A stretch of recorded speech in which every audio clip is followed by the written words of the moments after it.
कौन सा क्रॉप लगाना चाहिए, इसका मार्गदर्शन भी गांव के सरपंचों को करना पड़ेगा। इस बार हमारे देश में 280 लाख टन चावल गोडाउन में पड़ा है 3 साल से, और चावल अब ज्यादा रहेगा तो सड़ सकता है। क्या आज हमारे देश में चावल इतना ज्यादा है कि पूरे वर्ल्ड को हम चावल दे सकते हैं? वी आर चावल सरप्लस। चीनी, शक्कर, इतनी हालत खराब है कि वर्ल्ड में इंटरनेशनल मार्केट में चीनी का भाव 22 रुपए किलो है, हमारे देश में 34 रुपए किलो है, और हम 10 रुपए किलो सब्सिडी देकर पिछले साल में हमने 60 लाख टन चीनी एक्सपोर्ट की और 6000 करोड़ की सब्सिडी दी। तीसरी बात, गेहूं सरप्लस है, मक्का सरप्लस है। 1700 रुपए एमएसपी जो मक्के की थी वो भाव अब 1000 और 1100 रुपए पे आया है। क्या क्रॉप पैटर्न हम बदल सकते हैं? हमारे देश में 80 से 90 हजार करोड़ का एडिबल ऑयल हम इंपोर्ट करते हैं, पर आज दुर्भाग्यवश हमारे देश में फल्ली का तेल हो, जवस का तेल हो, सरसों का तेल हो, करड़ी का तेल हो, सोयाबीन का तेल हो, आज कम है। तो क्या पर एकड़ प्रोडक्टिविटी बढ़ाकर हम इसको कर सकते हैं क्या? सब संभव है। मैं नागपुर में, हमारे ऑरेंजेस होते हैं, और मुझे बहुत इच्छा थी कि नागपुर के ऑरेंजेस एक्सपोर्ट हो। मुझे स्वीडन जाना था, तो यहाँ राहुल ठाकरे करके, सिद्धरराव ठाकरे करके बहुत बड़े नेता थे कांग्रेस के, अभी भी है, उनका लड़का था, बहुत अच्छा काम करता है। मैंने कहा मुझे 2 बैग भर के आप संतरे दो। मैं दुबई गया और दुबई के लोगों को मैंने सबको, मेरा अच्छा दुबई में संबंध था, तो बुलाया चाय के लिए और सबको संतरे दिए। अब हमको 6 कंटेनर हमारे बेचे गए और अभी 100 कंटेनर का ऑर्डर मिलेगा, और 32 रुपए किलो संतरे का भाव मिल रहा है, जबकि यहां हमको 12 रुपए 15 रुपए भी नहीं मिल पा रहा। हमारे यहां सब्जियां हम एक्सपोर्ट कर सकते हैं। हमारे यहां क्रॉप पैटर्न को बदलना, और यह बात बहुत महत्वपूर्ण है, और विश्वनाथ कराड़ जी को मैं अनुरोध करूंगा कि आप थोड़ा सा, जैसे ये विश्व शांति और ये सब बातें फिलोसॉफी की बिल्कुल सही है, पर हमारे गांव में किसान आत्महत्या कर रहे। विश्वनाथ जी, क्या हम किसानों को सुधार सकते हैं? तो मेरा दावा है कि जब तक किसान पेट्रोल डीजल नहीं उगाएगा तब तक किसान सुखी नहीं होगा। हमने इथेनॉल लाया, जो गन्ने के जूस से इथेनॉल बनता है, गन्ने मोलाइसिस से बनता है। अभी तो हमने शुगर के बजाय इथेनॉल में कन्वर्शन किया। 1600 करोड़ लीटर हमको इथेनॉल चाहिए, अभी हम 550 करोड़ तक ही पहुंचे हैं। और अभी पूना के प्राज वालों ने और रिसर्च किया कि डीजल में 10% डालेंगे तो और लगेगा। और मैंने और तय ये किया है कि ट्रांसपोर्ट मंत्री होने के नाते इथेनॉल पर चलने वाली बजाज ने बाइक तैयार की है, टीवीएस ने तैयार की है, वो भी लॉन्च कर दी है। क्या हमारे गांव का जवान लड़का अपने गांव में चावल से, मक्के से, गन्ने से तैयार हुए फ्यूल पर अपनी गाड़ी, अपनी स्कूटर अगर चलाएगा तो इंडियन ऑयल और भारत पेट्रोलियम के पंपों की कोई जरूरत नहीं है।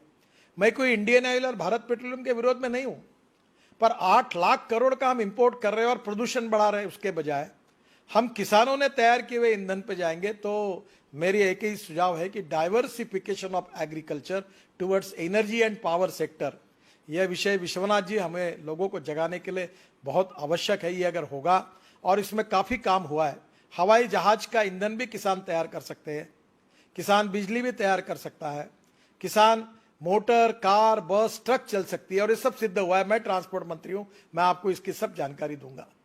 तो गांव इससे भी समृद्ध और संपन्न बनेंगे। और सबसे इंपॉर्टेंट चीज है कि गांव में अच्छी शिक्षा मिलनी चाहिए। हेल्थ सर्विसेज के बारे में कल ही मेरे बहुत दुखद घटना हुई। ताड़ोबा में एक परिवार गया था, गाड़ी उलट गई, लड़की भी मर गई, जवान लड़का भी मर गया। और दुर्भाग्य यह है कि ये जो मर गया, इसका कारण रोड में एक ब्रिज था, उसको कटड़े नहीं बने थे। अब प्रश्न ऐसा है कि हमारे गांव में हमारी लोगों की सुरक्षा करना, गांव में हमें लोगों को आर्थिक दृष्टि से रोजगार देना, किसानों की खेती को इकोनॉमिक वायबल करना, इसके लिए ऑर्गेनिक फार्मिंग का भी प्रयोग हुआ है। अभी हमारे गांव में जो कचरा, आप एक अच्छी बात है, जैसे आपने लोगों के बारे में कहा, मैं सभी सरपंचों को अनुरोध करूंगा कि मेरे खुद के घर में अनुभव आया था कि मेरे यहाँ जानवर मर गए, मुझे प्रोडक्शन अच्छा नहीं मिलता था। तो ये जो गायकवाड़ है, बीवीजी वाले पूना में, ये एक बार आए, उन्होंने मुझे कहा कि आप पानी टेस्ट करो। तो उनके साइंटिस्ट है और मेरे कुएं का पानी टेस्ट किया तो ध्यान में आया कि उसमें बहुत हार्ड वाटर है।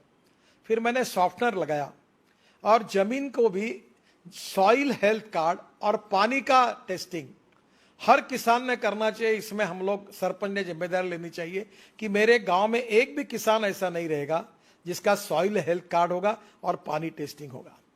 अगर ये दो बातें की तो हमारा उत्पादन बढ़ जाएगा।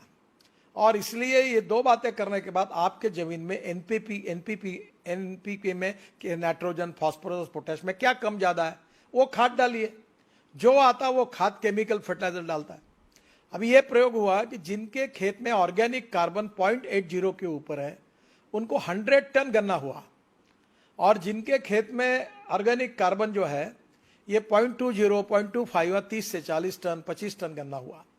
ऑर्गेनिक कार्बन इंपॉर्टेंट है, और ऑर्गेनिक कार्बन जो आता है वो बायो फर्टिलाइजर से आता है, सेंद्रीय खतों से आता है। हम जैसे गांव का पानी गांव में, घर का पानी घर में, खेत का पानी खेत में कह रहे, वैसे गांव का जितना कचरा है, चाहे वो गन्ने का पाचट हो, चाहे वो ज्वारी का हो, चाहे गेहूं का हो, वो गांव में ही हम अपने खेत में ही कंपोस्ट खत तैयार करें और उसको हम ऑर्गेनिक, इससे अभी मैं बालों से अमीनो एसिड बनाता हूं, और अमीनो एसिड प्लांट बूस्टर है, तो वो तिरुपति से बाल लाके मैं बनाता हूं, मैं बहुत प्रयोग करता हूं। तो कभी कभी एक बार आगे बार राहुल जी, ऑर्गेनिक फार्मिंग और successful agriculture creating more employment potential in the rural area, particularly गांव में क्या हो सकता है इसका अध्ययन करिए।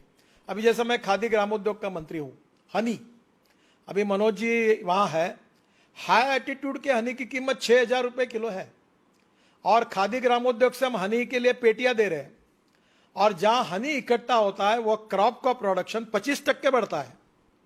अब कितना हनी हम इकट्ठा कर सकते हैं? इसलिए गांव में सोलर चरखा, अब ये वर्धा में हुआ है कि सोलर चरखे पर सूत निकालकर उससे साड़ी और कपड़े इतने सुंदर बने, पूरी तरह से उससे रोजगार मिल सकता है। इसी केवल गांव में रोजगार, ये विलेज इंडस्ट्री का टर्नओवर जिसका मैं मंत्री हूं 80,000 करोड़ है, और इस साल अमेज़न ने 70,000 करोड़ का एमएसएमई और विलेज इंडस्ट्री के आइटम्स को एक्सपोर्ट किया है। क्या हमारे गांव में तैयार किए हुए आइटम्स एक्सपोर्ट कर सकते हैं? ये छोटे छोटे लकड़ी के खेल बनते हैं, वो खिलौने बनते हैं। मैं अभी इसके लिए स्पेशल शोरूम शहरों में बना रहा हूं जो गांव के छोटे छोटे कारागिर तैयार करते हैं। कहीं गांव में सीरीकल्चर सिल्क तैयार होता है, कहीं गांव में लकड़ी 12 बलूतेदार जो है, लोहार, सुतार, चमार। अभी मैंने पैठनी जो बनती है उसकी जूते चप्पल वो पैठनी को यूज करके बने हुए लॉन्च किए। अभी डेनिम करके एक जीन का कपड़ा खादी ग्रामोद्योग तैयार करता है जो अमेरिका में ल्यूएसिस कंपनी पूरा लेती है। तो ये जो गांव में विलेज इंडस्ट्री हो, aspirant district 115, rural, tribal and agriculture field में आर्थिक स्वाधीनता, आर्थिक स्वातंत्र, आर्थिक स्वावलंबी जब बनाने के लिए ये गांव के सरपंच क्या कर सकते हैं? To save money is to earn money. There are lot of technology which are available, raw material is available. गांव की स्ट्रेंथ क्या है, वीकनेस है, कौन सा रॉ मटेरियल अवेलेबल है, उसके आधार पर किसानों की इकोनॉमिक्स को हम कैसे बदले और गांव को समृद्ध संपन्न कैसे बनाए, उनकी परचेसिंग पावर कैसे बढ़ाए, उसके बिना आत्मनिर्भर भारत नहीं बन सकता। और सरपंच ये लीडर है, ही इज ए कैटलिस्ट।